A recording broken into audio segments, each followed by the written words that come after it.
এই 2001 একটা মার্ডার হয়েছিল এই প্রস্তাবপা এই ফয়েজ মাসুকমের পা ফয়েজ সুয়েলের ভাই তারার জয় একটা মার্ডার হয়েছিল মার্ডার ফয়েজে মার্ডার করছে করার পর আমার বয়সের সময় 2013 বয়স আছিল 13 আমি একটা শিশু ছিলাম কিন্তু আজ এই মামলায় আমার বাপর নাম তার বাপর নাম কাটাই আমার সুকমিয়া কাটাই আমরুমিয়া আমার বাপর নাম বইছে বইয়ে আমার শেষ পথে এই মামলাত জড়িত করছে পরে আমার প্রায় লাইফ সাদ হয়েছে কিন্তু এই লাইফ সাদা থেকে আমার বাচ্চার কোনো কথা ছিল না কিন্তু এই ফরুক মিয়ায় আজাদ ফরুক মিয়ায় আমারে তাই অনেক টাকা কইয়া আমার গরিব ভাই বেতন বা করছেন কিন্তু ফরুক মিয়া কিন্তু আমার রক্তরও কিছু নাই আমার একনাও নাই কিন্তু এই ফরুক মিয়ার জায়গাত আমার এই অতটার জন্য আমার যে 3টা বছর আমি জেলে আসলাম আমার পরিবারের ডাক্তারি খানি কাপড় বাচ্চা কাচ্চার যা লাগছে সব কিছু ফরুক মিয়া দিছেন কিন্তু এক ফরুক মিয়ারে লাইফে যেন তারা গালাগালি করে আমার শোনা পরে আমার অনেক কষ্ট হয় ও দুঃখ হয় কিন্তু একজন মাটির মতন মানুষকে যেন মিথ্যা প্রতিবাদ করে এটা আমার কিলা কিলা লাগে লন্ডন আছে লন্ডন আছেন তাদের বাড়িতেই ফরুকের বাড়িতেও আমরা আলাপ করছি। এই ঘটনাকে ভিন্ন খাতে প্রবাহিত করার জন্য আমাদের এলাকার অত্যন্ত সুপরিচিত একজন ব্যক্তিত্ব জনাব আজাদ মিয়া ফারুক সাহেব, যিনি সামাজিক কাজকামে সবসময় অংশগ্রহণ করে থাকেন, উনার সম্বন্ধে একজন ভালো মানুষ সম্পর্কে ওরা কুরুচিপূর্ণ বক্তব্য করে যাতে এই ঘটনাকে ভিন্ন খাতে প্রবাহিত করতে পারে এবং লোকজনের মধ্যে অন্য একটা বিষয় নিয়ে আলোচনা সমালোচনা শুরু হয়, এইরকম একটি গুজব তৈরি করতে পারে। এই জন্য তারা এই যে ফ্যাসিস্টের আমলে যেভাবে গুজব দিয়ে একটি ঘটনা দামাচাপা করা হতো, সেই তরিকায় প্রতাপ খানকে এই ডেভিল প্রতাপ খান অনুসরণ করেছে। আমি জাকির হোসেন, আমার পিতার নাম মরহুম আব্দুল মানাফ সাহেব, আমার বাড়ি দাওরাই। বিশেষ করে যে গত কিছুদিন আগে যেটা লইয়া তারা লাইভ করাইছে বা করছে, তারা মামলার বিষয় লইয়া মসিজঙ্গত এই মামলার বাদী আমি যে আমরা এলাকাবাসীর পক্ষ থেকে পূর্বপাড়া এবং মাঝপাড়া মহল্লাবাসীর পক্ষ থেকে আমি এই মামলার বাদী হয়েছি। আমরা দুই পাড়ায় খুব চেষ্টা করছি যে সালাম মসজিদের বিষয়টা শেষ স্বার্থে সমাধান হইতো, কিন্তু এই প্রতাপ খান কিছুতেই তাই মানছেন না জিনিসটা, তাই না মান্য তাই কিছু মানুষ সংগ্রহ হইয়া তাইনোর মাধ্যমে তারা এই জিনিসটারে বড় করছে। তারা আমরা চতুর্দিকে তারা লাস্টে প্রতাপ খান তাই রাসেল এবং সুহেলকে নিয়ে জুনাবর আলীকে নিয়ে তারা একটা কমিটি গঠন করে তারা মতল্লি জুনাবরীকে ঘোষণা করে তারা হিসাব দিতে না করি প্রতাপ খানে এই কাজটা করছেন। করার পরে আমরা বৃহত্তর দাওরাই পঞ্চায়েতের সাথে যোগাযোগ করছি, আমরা বৃহত্তর দাওরাই মানতে চেষ্টা করছেন কিন্তু তারা কিছুতেই শেষ মানেনি। লাস্টে আমরা ইউনো স্যারের মাধ্যমে আমরা ইউনো স্যারের সাথে আমরা এলাকাবাসী আমরা যে ফুকপাড়া মাঝপাড়া মহল্লাবাসী মিলে আমরা গিয়েছি। যাওয়ার পরে স্যারে 2-3 বার তারা ডাকছেন কিন্তু তারা কিছুতেই তারা আসে নাই। লাস্টে ইউনো স্যারে আমরা একটা দরখাস্ত দিচ্ছেন যে তুমি তাই আইনে আশ্রয় লোক হিসাবে চাইরাম যে ওনারা ওনাদের ভুল বুঝে এখনো সুন্দরভাবে ফিরে আসুক, আমরা মসজিদ আগের মতো সুন্দরভাবে চলুক, সঠিক হিসাব ওনারা দিন।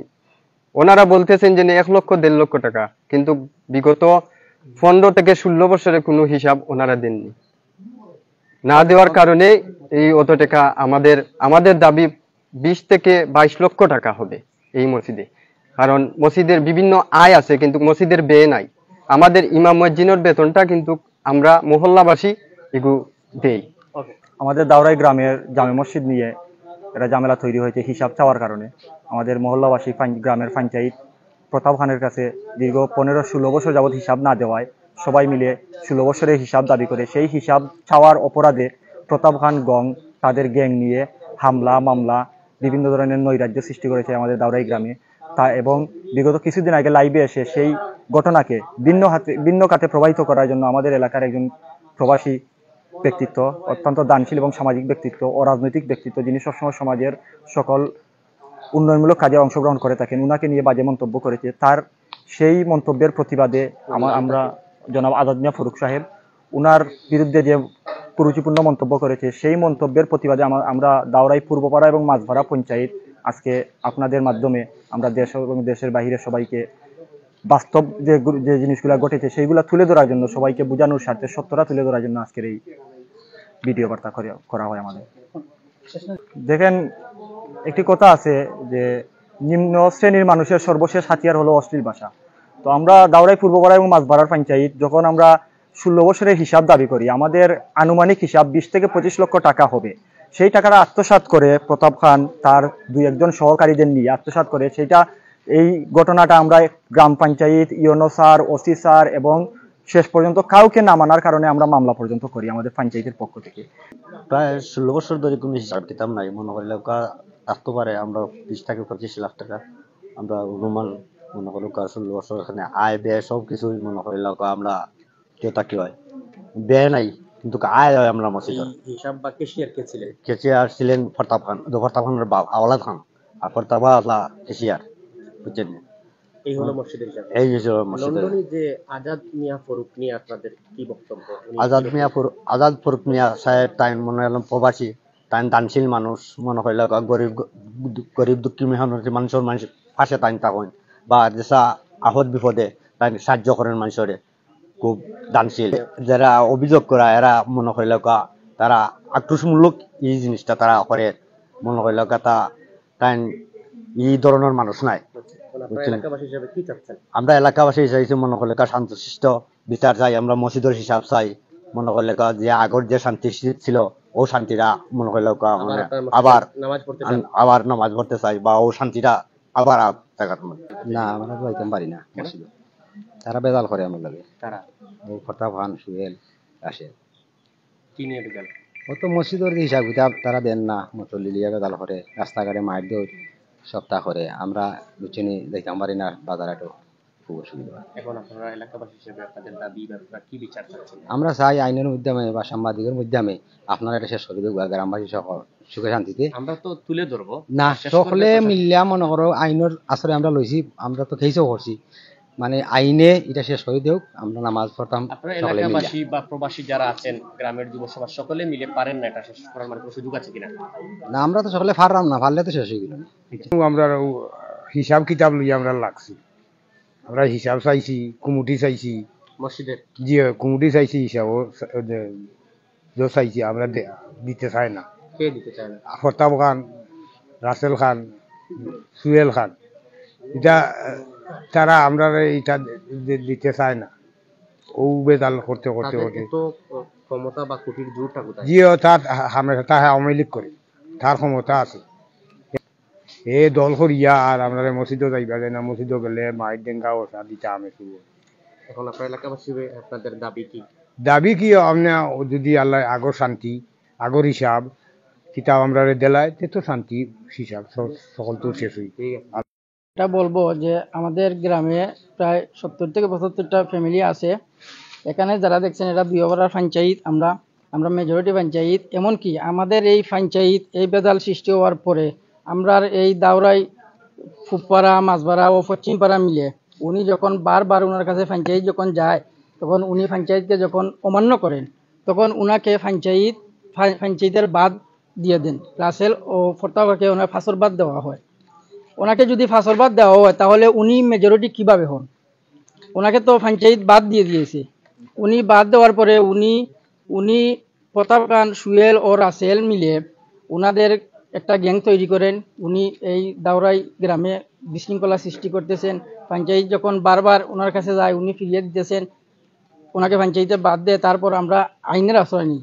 তখন ইউনো অফিসে যখন জাকির বাদী হয়ে একটি মামলা করে, এই মামলার সাক্ষী আমি, তখন এই মামলা করার পরে ওনারা আমাকে রাস্তায় ব্যারিকেড দিয়ে ওনারা আমাকে মারধর করে। তারপর আমি অজ্ঞান হয়ে যাই। তারপর আমাকে উসমানী মেডিকেলে ওরা নিয়ে যায়, আমার ভাই ভাতিজারা। ওনারা যখন নিয়ে যায়, আমি দীর্ঘদিন প্রায় মাস 1.5 মাস আমি অসুস্থ ছিলাম। আল্লাহর রহমতে এখন আমি কিছুটা সুস্থ হয়েছি। এইরকমভাবে ওনারা আমাদের উপর অত্যাচার করতেছেন। আমার চাচাগর ভাই তৌহিদুল ইসলামকে এই মাগরিবের পরে বিএনপির একটা ইস্তার মাহফিল ছিল আমাদের দাওরাই বাজারে। ওই মাহফিল থেকে ওই ইস্তার পার্টি থেকে যাওয়ার সময় ওনাকে রাস্তায় ব্যারিকেড দিয়ে রান্দা দিয়ে ওনাকে কয়েকটা সেদ মেরেছেন। কারা? এই প্রতাপ খান, সুহেল এবং রাসেল গম। ওনারা যখন হ্যাঁ, আমাদের দাবি হচ্ছে গিয়ে আমরা চাই এই দাওরাই জামে মসজিদটা আগের মতো সুন্দরভাবে চলুক। ওনারা সঠিক হিসাব আমাদেরকে দেখ। এই যে 15-16 বছরের কোনো হিসাব আমরা পাই না। এই যে আমাদের মসজিদের এটা এসি নিয়ে 2 বছর আগে কিছু ঝামেলা হয়েছে, উনি এই ইয়াসির লাইনটা ঠিক করার না। এমনকি আমাদের হুজুর যে হুজরাত থাকেন, এই হুজরাটা খুবই ছোট, একজন মানুষও থাকতে পারে না ওখানে। 2 জন হুজুর আমরা থাকেন, খুব গরমের মধ্যে অশান্তির মধ্যে ওরা থাকতেছেন। ওরা বারবার বলতেছেন এই হুজরাখানাটা ব্যঙ্গে নতুন করে আমরা নির্মাণ করতাম। আমরা ওনাকে বারবার বলি, উনি এই উন্নয়নমূলক কাজ কখনো করতে দেন না। আমাদের দাবি হচ্ছে গিয়ে আমাদের মসজিদটা আগের মতো সুন্দর করে, আগে যেভাবে আমাদের মুরব্বীরা চালাইছেন, এখনো আমরা চাই এই মসজিদটা সুন্দর করে আমাদের মানে চলতো। উনি যখন সর্বপল্লী উচ্চ বিদ্যালয় কলেজে যখন খেরানি ছিলেন, উনি এই ছাত্রছাত্রীদের টাকা উনি মেরে খাইতেন সব সময়। ওনাকে এই দাওরাই গ্রামবাসী যখন ওনার এই দুর্নীতির আগে যখন মানে বুঝতে পারে, তখন ওনাকে এই সর্বপল্লী উচ্চ বিদ্যালয় কলেজের এই চাকরি থেকে ওনাকে বের করে দেওয়া হয়। এমনকি উনি সর্বপল্লী উচ্চ বিদ্যালয় কলেজের ভিতরে গেলে ওনার 25,000 টাকা জরিমানা। এমন জঘন্যতম উনি একজন মানুষ। জামাতে যাইতেছিলাম, তখন আমাদের কাছে কিছু খবর হয় এই জামাতে গেলে ওনারা আমাদেরকে মারধর করবে। এই ওনারা একটু শক্তিশালী, ওনাদের অস্ত্র শস্ত্র এই সেই থাকে, আমাদের তো ওইসব নাই। তখন আমরা আর এই জামাতে যাইতে পারিনি। আমরা দাওরাই আমাদের 3 নম্বর বৃহত্তর দাওরাই একটা ঈদগাহ আছে দাওরাই বাজারে, আমরা ওইখানে সে শুক্রবারে জুম্মা নামাজ পড়ি, ঈদের নামাজ ওইখানে আমরা পড়ি। এরকম বলে থাকেন, কিন্তু আমাদের হিসাব, আমাদের ধারণা মতে, আমাদের উভয় মহল্লার মুরব্বিয়ানদের ধারণা মতে 20 থেকে 25 লক্ষ টাকা হওয়ার কথা। এই মর্মে আমরা একটা মামলা করেছি। আশা করি মামলার সঠিক তদন্ত হলে আমরা প্রশাসনেরও দৃষ্টি আকর্ষণ করব। নিরপেক্ষ এবং সঠিক তদন্তের মাধ্যমে আপনারা সব বিষয়টি যাচাই বাছাই করুন এবং আইনি ব্যবস্থা নিন। আশা করি আমরা আমাদের এই অভিযুক্তিতে আমরা সফল হব এবং দুষ্কৃতিকারীদের দৃষ্টান্তমূলক শাস্তি হবে। তো সেই প্রেক্ষিতে আমরা বিগত কিছুদিন আগে দেখি আমাদের এই মসজিদ সংক্রান্ত বিষয় নিয়ে ওনারা একটি লাইভ করেছেন, ফেসবুক লাইভের মাধ্যমে কিছু কথাবার্তা বলেছেন, যেখানে প্রায় 99.9% এই মিথ্যা ছিল। এই আওয়ামী লীগ স্বৈরাচার শাসনামলের প্রতাপ খান, ডেভিল প্রতাপ খান, উনি সম্পূর্ণ মিথ্যা বক্তব্য দিয়েছেন এবং এই মসজিদের টাকা যে 20 লক্ষ টাকা যে উনি আত্মসাৎ করেছেন উনার সাংগদের নিয়ে, যেমন সুহেল, রাসেল, প্রতাপ খান বা উনার এই যে জুনাওয়ার আলীকে প্রলোভন দেখিয়ে সুহেল রাসেলকে নিয়ে উনি যে 20 লক্ষ টাকা আত্মসাৎ করেছেন, সেই ঘটনাকে দামাচাপা করার জন্য, ভিন্ন খাতে প্রবাহিত করার জন্য আমাদের দাওরাই গ্রামের কৃতি সন্তান, যুক্তরাজ্য প্রবাসী, অত্যন্ত দানবীর ব্যক্তিত্ব এবং বিভিন্ন সামাজিক সংগঠনের সঙ্গে জড়িত তিনি। কিছুদিন আগে তিনি Sylhet welfare education trust south রিজনের চেয়ারম্যান নির্বাচিত হয়েছেন এবং গ্রেটার দাওরাই কমিউনিটি অ্যাসোসিয়েশনের সাবেক 2 বারের সফল চেয়ারম্যান উনি ছিলেন। আমাদের সর্বপল্লী উচ্চ বিদ্যালয় কলেজের সাবেক বর্তমান আজীবন দাতা সদস্য আছেন ইনি।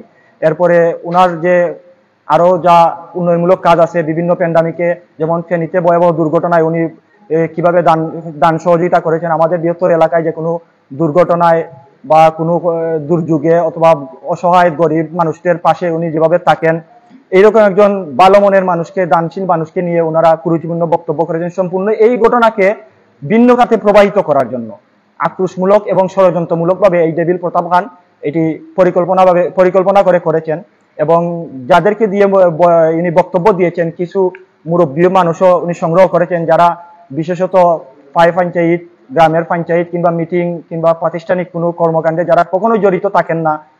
অনেকেই বিদেশ থেকে হুট করে নতুন দেশে আসছেন, অনেকেই কখনো কোনো বৈঠকে বা কোনো ধরনের মিটিংয়ে যান না। এই ধরনের কিছু মানুষকে উনি বুঝিয়ে বাজিয়ে, কিছু লোভ দেখিয়ে ওদেরকে দিয়ে কিছু বক্তব্য দিয়েছেন সোশ্যাল মিডিয়ায়, যাতে দেশ বিদেশে মানুষ দেখে ওনার এই মসজিদের যে টাকা আত্মসাৎ করেছেন এই বিষয়টা যাতে ভিন্ন খাতে প্রবাহিত হয়, এই জন্য তিনি এটি করেছেন।